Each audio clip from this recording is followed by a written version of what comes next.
जय हिंद दोस्तों। तो ग्रुप डी एग्ज़ाम 2025 का डेट अनाउंस कर दिया गया है।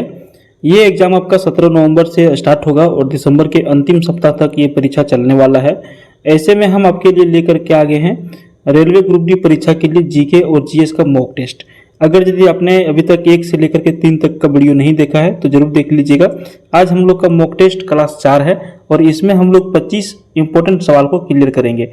चलिए हम लोग स्टार्ट कर लेते हैं। पहला प्रश्न से बहुत ही सिंपल सवाल है, भारत का राष्ट्रीय फूल कौन सा है। अब कहेंगे कि सर इतना इजी सवाल आप काहे सेट किए, तो अभी हम लोग इजी से स्टार्ट करेंगे और अंतिम तक अलग अलग तरह के हम लोग प्रश्न को देखेंगे। पहला सवाल भारत से ही स्टार्ट है और सभी को इसका आंसर पता है। कमल फूल जो है भारत का राष्ट्रीय फूल है। ठीक है, नेक्स्ट क्वेश्चन की ओर बढ़ते हैं। प्रश्न संख्या 2। देखिए, संविधान से संबंधित प्रश्न आपको पूछा गया पॉलिटी से। संविधान सभा की पहली बैठक कब हुई थी।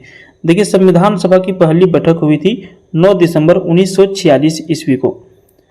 प्रश्न संख्या 3 है, पूछा जा रहा है आपसे, इंटरनेट का आविष्कार किसने किया। अब हम लोग सभी लोग इंटरनेट चलाते हैं, बस चलाते हैं, पता ही नहीं कि इंटरनेट का आविष्कार किसने किया। तो इंटरनेट का जो आविष्कार हुआ था वो किया था विंट सर्फ के द्वारा। किसके द्वारा? विंट सर्फ जो थे, इन्होंने ही इंटरनेट का आविष्कार किया था। 4 नंबर प्रश्न में आपको पूछा जा रहा है कि लाल किला कहाँ पर स्थित है। अब बहुत सारे लोग यहाँ पे कंफ्यूज हो जाएंगे। आगरा भी है, दिल्ली है, जयपुर है, लखनऊ। हालांकि जयपुर लखनऊ में तो कंफ्यूज नहीं होंगे, आगरा दिल्ली में कंफ्यूज होते हैं बहुत सारे लोग। लाल किला जहाँ से मोदी जी भाषण देते हैं, दिल्ली से ही उत्तर हो जाएगा आपका। ठीक है, यमुना नदी के किनारे ये लाल किला को बनाया गया है। अगला प्रश्न देखिए, भारत में पंचायती राज व्यवस्था किस वर्ष लागू हुई थी। भारत में पंचायती राज व्यवस्था, आप देखिए यूपी से होंगे, बिहार से होंगे, झारखंड से होंगे, कहीं से भी होंगे, तो आजकल पंचायती चुनाव होता है। मुखिया, सरपंच, वार्ड सदस्य, जिला परिषद, ये सभी लोग होते हैं।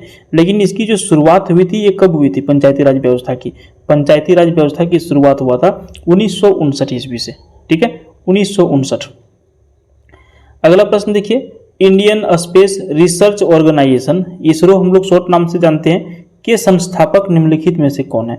विक्रम साराभाई, सभी लोग इसका आंसर जानते हैं। विक्रम साराभाई जो है इसरो के संस्थापक हैं। ठीक है, एक प्रश्न यहाँ पे देखिए, एपीजे अब्दुल कलाम से पूछा जाता है कि भारत के मिसाइल मैन, ठीक है, भारत के मिसाइल मैन के नाम से किन्हें जाना जाता है, तो एपीजे अब्दुल कलाम आपको आंसर करना है।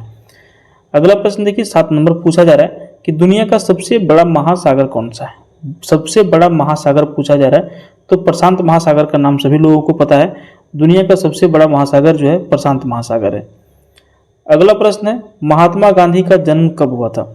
सभी लोगों को इनका जन्म तिथि पता है, इंटरनेशनल हॉलीडे रहता है 2 अक्टूबर 1869 ईस्वी को महात्मा गांधी जी का जन्म हुआ था। अगला प्रश्न है 9 नंबर प्रश्न, भारत का सबसे बड़ा मंदिर परिसर कौन सा है।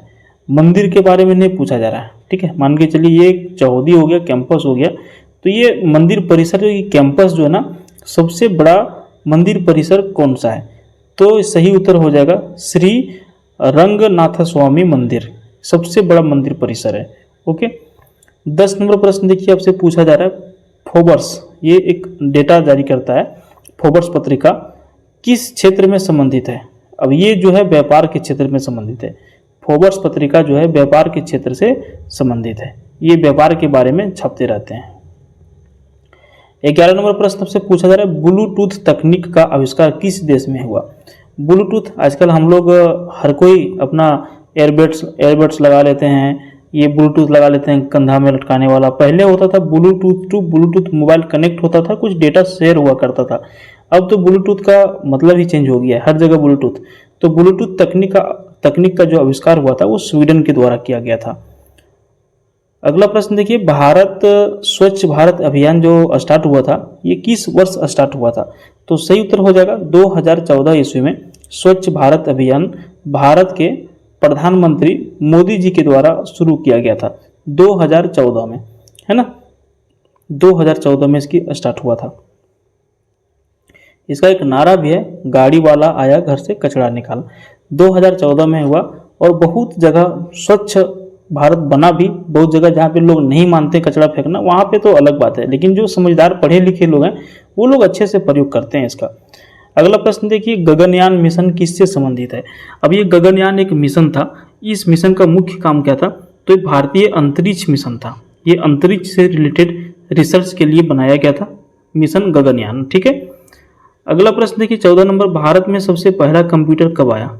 भारत में सबसे पहली बार कंप्यूटर का प्रयोग 1951 ईस्वी में किया गया था। अगला प्रश्न देखिए, विश्व जनसंख्या दिवस कब मनाया जाता है? भारत की जनसंख्या अभी तो 140 करोड़ प्लस बताया जाता है, कंफर्म नहीं है क्योंकि जनगणना हुआ नहीं है। तो विश्व जनसंख्या दिवस कब मनाया जाता है? प्रत्येक वर्ष को 11 जुलाई को विश्व जनसंख्या दिवस के रूप में हम लोग मनाते हैं। अगला प्रश्न देखिए, माउंट एवरेस्ट की ऊंचाई कितनी है 2025 तक में? पहले हम लोग 8,848 मीटर पढ़ते थे, लेकिन 2025 तक का नया लेटेस्ट अपडेटा देखिएगा तो 8,849 मीटर हो गया है। अगला प्रश्न देखिए 17 नंबर प्रश्न पूछा जा रहा है कि भारतीय नौसेना का मुख्यालय कहाँ पर स्थित है? भारतीय नौसेना, और इसका जो मुख्यालय स्थित है नई दिल्ली में स्थित है। कहाँ पर? नई दिल्ली, बिल्कुल सही उत्तर आपका हो जाएगा। अगला प्रश्न देखिए 18 नंबर प्रश्न पूछा जा रहा है, फुटबॉल, क्या है प्रश्न? फुटबॉल का जन्म स्थान कहाँ माना जाता है? अब फुटबॉल का जन्म स्थान इंग्लैंड को माना जाता है। ठीक है, फुटबॉल का जन्म स्थान इंग्लैंड को माना जाता है। अच्छा, अगर खेल से बात आया तो थोड़ा सा हम लोग रिवाइज कर लेते हैं कि पाकिस्तान का राष्ट्रीय खेल जो है हॉकी है और भारत का भी राष्ट्रीय खेल हॉकी ही है, इसको भी आप ध्यान में रखेंगे। लेकिन लोग जो है क्रिकेट को ज़्यादा वैल्यू देते हैं, जबकि क्रिकेट जो है भारत का राष्ट्रीय खेल नहीं है। प्रश्न संख्या 19 देखिए, मौसम विज्ञान का अध्ययन किससे संबंधित है? मौसम विज्ञान का संबंध है वायुमंडल से। ठीक है, वायुमंडल का ये अध्ययन करता है मौसम विभाग। 20 नंबर प्रश्न पूछा रहा है, भारत का सबसे बड़ा बांध कौन सा है? तो हीराकुंड बांध जो है ना, ये भारत का सबसे बड़ा बांध है। कौन सा बांध? हीराकुंड बांध। अगला प्रश्न देखिए, जाने मन एक्सप्रेस गाड़ी का नाम है, किस ट्रेन का निक नेम है? अब ये निक नेम मतलब क्या हो गया कि उपनाम। ठीक है, जो हिंदी मीडियम वाले ध्यान दीजिएगा, निक नेम मतलब उपनाम। तो जाने मन एक्सप्रेस किसका उपनाम है? राजधानी एक्सप्रेस का। सही उत्तर राजधानी एक्सप्रेस। अगला प्रश्न देखिए, नंदन वन परियोजना किससे से संबंधित है? तो नंदन वन एक परियोजना बनाया गया था, ये संबंधित है वानिकी एवं वन्यजीव से, जिसका नाम रखा गया नंदन वन। अगला प्रश्न देखिए, एयरबस जो है किसका निर्माण करता है? एक वर्ड आया एयरबस, और ये जो निर्माण करता है ना, ये हवाई जहाज का निर्माण करता है। अगला प्रश्न देखिए 24 नंबर, भारत का सबसे बड़ा रेलवे पुल जो है वो कौन सा है? तो बोगीबील ब्रिज भारत का सबसे बड़ा रेलवे ब्रिज है। फ्रेंड्स, अगर यदि आपने हमारा चैनल को अभी तक सब्सक्राइब नहीं किया है तो जरूर से जरूर आप सब्सक्राइब कर लीजिएगा, क्योंकि डेली बेसिस पर हम आपको रेलवे ग्रुप डी का प्रैक्टिस सेट इसमें देने वाले हैं, जब तक आपका परीक्षा ना हो जाए तब तक। ठीक है, तो इसके लिए आप हमारा चैनल को जरूर से जरूर सब्सक्राइब कर लीजिए ताकि डेली बेसिस पर आप टेस्ट लगा पाएँ। अगला प्रश्न देखिए, संविधान दिवस भारत में कब मनाया जाता है? 26 नवंबर बिल्कुल सही उत्तर हो जाएगा। ठीक है, तो यहाँ पर हम लोगों ने 25 प्रश्न को सफलतापूर्वक हल कर लिया है। अगला वीडियो देखने के लिए चैनल को सब्सक्राइब करिए, वीडियो को लाइक करिए। धन्यवाद।